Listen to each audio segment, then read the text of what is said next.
Well, Billy, I'm so excited, first of all, to have you speak with me on Sun in Scorpio. I have the Psychedelic and Garage program on KOOP radio here, and I'm so excited for you to come for Austin Psych Fest this year. Are you coming down here as part of a tour, or are you just playing the fest? Well, where do we start unraveling this rather intriguing tale? The regathering of the Moving Sidewalks was somewhat unanticipated. I think it's a direct result of the success of this reissue of the Sidewalks' first record called The Complete Collection, which was kind of an ambitious labor of love by none other than James Austin.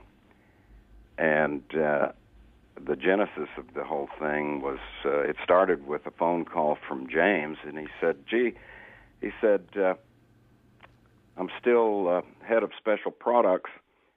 It would be my delight to assemble a reissue of your record when you were heading the charge of the Moving Sidewalks back in 1969. And I said, gee, that's a rather ambitious challenge. I said, you're more than welcome to give it a shot.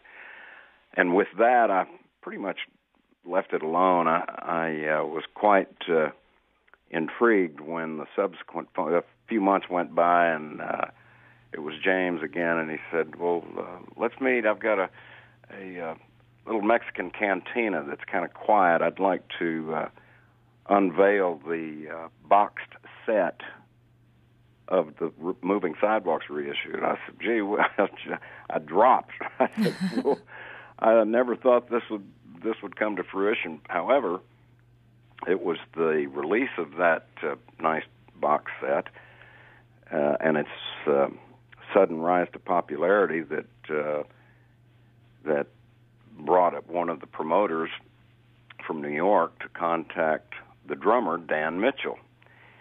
And as I understand it, the promoter said, Dan, he said, can you and BFG get together as a duo and kind of like Jack White or the Black Keys and present a Moving Sidewalks? And Mr. Mitchell said, well, why not include all four band members from the Moving Sidewalks? And the guy was kind of flabbergasted. He said, gee whiz. He said, are you guys still in touch? And we said, oh, yeah, we've been pals since day one.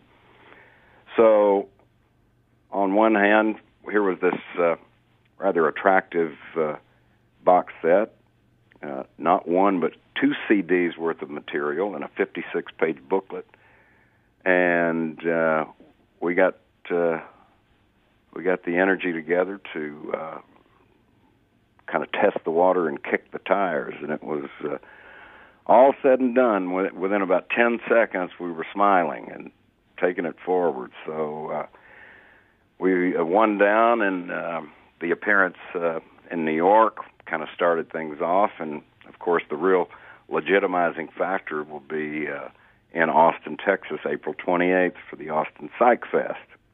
Ought to be a gas. Austin is very excited about that performance. I myself am going to be picking up a copy of that box set prior to seeing you guys at the festival, and I'm very happy about the reunion. Yes, if you don't have one in your possession, I'll see to it that you get one immediately. Well, thank you. I appreciate that. And Moving Sidewalks was one of the first bands you ever played in, but you've been playing guitar since you were 13. Oh, yeah. Well, we had the teen combo, the Saints, and then later the Coachman, and then all of a sudden up jumped the 13th floor elevators and turned everything upside down. And you're friends with Rocky, and you knew him prior to starting Moving Sidewalks. Yes, and it's no secret that the Moving Sidewalks was a tip of the hat to their band's name. And someone said, what's the connection? I said, well, elevators take you up, and Moving Sidewalks take you forward. And that I like that. That was that was kind of the cerebral connection. I said, up and forward. Yeah, let's do that. Well, Moving Sidewalks, I mean, you guys had a great run. You toured with Jimi Hendrix, and you became friends with him. Yeah, that, well, the single, 99th Floor, which was the first release, caught on and became quite popular, and from there, we stayed focused on making the recording studio our second home, and along came the invitation to jump on board the touring trail with the Jimi Hendrix Experience, who we had made discovery of through the first album release, Are You Experienced? And it was no turning back.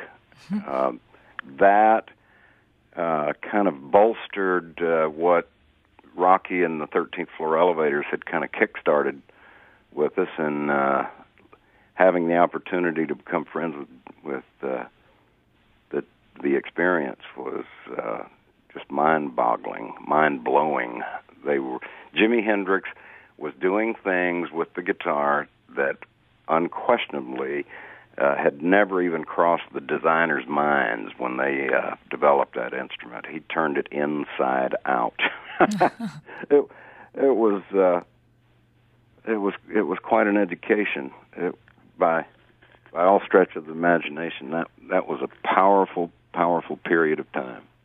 It really was. And you were in California when you decided to form Moving Sidewalks, and then you actually formed it in Houston, or how did that play out? Well, I came back from California, and once the Sidewalks really gelled, when it congealed into a real working outfit, we hit the road and didn't look back. The disruption was an event that captured Tom Moore, the keyboardist, and Don Summers, the bass player, into serving their country for a couple of years, and wanting to continue on, I started ZZ Top.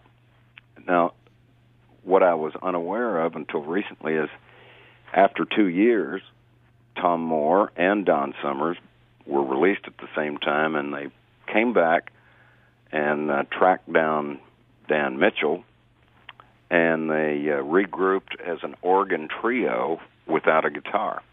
And they were quite in demand. They spent quite a bit of time in California doing work on incidental music for television series, some movie stuff.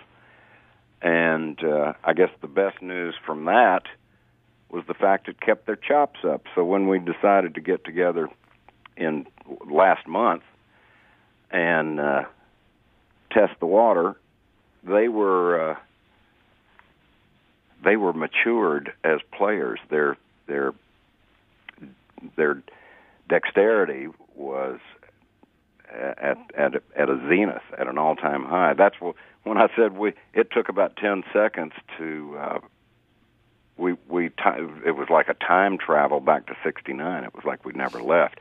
Only the big bonus was it was a meaner sound, and we were approaching it with a ferocity. The fierceness of it all was what was really paying off. Someone asked, just as we left the stage last Saturday, someone said, "Well, what'd you think? What was it like?" And I said, "Well, it went by so quick." I said, I'll have to get back to you on that. I said, it's a blur that was most enjoyable. And thanks to YouTube, which seems to have become the new interplanetary television channel, I got to step off the stage and get on the other side of the fence and see what went down. And quite frankly, I liked it. Oh, good. It was kind of fun. I can't wait to see you guys at Austin Psych Fest, which I'm sure everybody is, although most Austinites are very familiar with your face due to Renegade Guacamole. There are posters of you all over Fiesta with the guacamole. Yeah. I love that. That's so funny, man. Yeah. You know, I watch. I'm pretty picky about the TV that I watch, and I watch Bones because I love Emily Deschanel. Uh-huh. And I love you on Bones. It's great. I'm delighted that you're a follower. Well, I've been watching it for a while, and for any listeners that don't know, there's a character on there named Angela who's the Emily Deschanel's best friend, and then all of a sudden, she's always talked about her dad, this and that, and then all of a sudden one day, her dad appeared. Yeah. And it was you, and I watch my TV on the computer on Hulu, and I paused it and was running around the house for about 5 minutes telling people, I was like, do you know what's happening? Well, the being typecast as the bearded guitarist is a delight because I don't have to think about it too hard. It's excellent. You play the perfect scary, cool dad role. Oh yeah. It's excellent. I'm kind of curious. They have enjoyed. The episodes they're in there going into their 8th season. The milestone for most TV folks is 100 episodes, and their following is unrivaled. It has become first of all, it's well written. It really is. It's a very well written show, and not to mention, people don't realize that Emily Deschanel is Zooey Deschanel's sister, but they're so different, and their shows are so different, and I really like what Emily brings to it. Yeah, and the whole cast and crew is a big extended family that actually gets along. Couldn't be cooler. That's awesome. And you've also been producing at Nightbird, right? Yes. And how often do you do that? Well, my time off the road is split between Texas and California. And I'll be taking the Moving Sidewalks back to the studio the middle of April. From April, we enter the studio on April 14, which is 10 days from now, and then we'll hang out in the studio until traveling up to participate with the Austin Psych Festival on April 28th. And in my opinion, I think that a new release from the Moving Sidewalks, it is a legitimizing factor, and it will eclipse any sort of novelty or curiosity, I should say. And while, in fact, the engineers pointed out, they said, thanks for letting us tag along and be a fly on the wall while you guys perfected the Moving Sidewalks material. And they said, do you know that between those songs, you guys were starting to write new songs? I said, yeah, didn't think about that. And they said, well, we've got it on tape. So excellent. When it's time. So I think maybe revisiting, if we can conjure up 10 tracks, we can do 5 rearranged Moving Sidewalks standards and offer 5 fresh compositions. And I just received word, this is of interest, I did receive word from Darren Hill and Troy Campbell, who are connected with Rocky Erickson's camp. Mm-hmm. And they conferred with Rocky, and there's every chance that not only will Rocky invited me to perform during his segment of the event, and he accepted our invitation for him to take the stage with us. Oh, wow, you're blowing my mind, Billy. Yeah. You're blowing my mind. And I said, well, how about the studio? And he said, sure, let's go, let's hit it. I took that to heart, and we delivered a version of Reverberation off the Elevator's first record. And it pleases me to no end to get to brag on the inspiration that Rocky and his former bandmates brought to the party back in, well, we met in 1966, and that Elevator's experience brought about that 180-degree right turn, and I said, all right, we're changing the name, and we're taking a different tact. And just recently, I acquired a reissue. It's an import from England, and little did I know that the Elevators had actually gone into a recording studio and cut a bunch of material prior to going in and recording what was considered their first album. Somebody made a discovery that there was a number of recorded numbers that had been captured previous to the psychedelic sounds of the 13th Floor Elevators. And I think it's called the Contact Session. The CD package is officially called Headstone by the 13th Floor Elevators. But it was either I can't quite determine if Contact was a record label, was it a recording studio, or was it some type of recording outfit. But the songs from that period, which preceded what a lot of people thought was the first album by the Elevators, it was not. And to hear the Elevators doing a Buddy Holly song and a couple of Bo Diddley numbers is really a treat.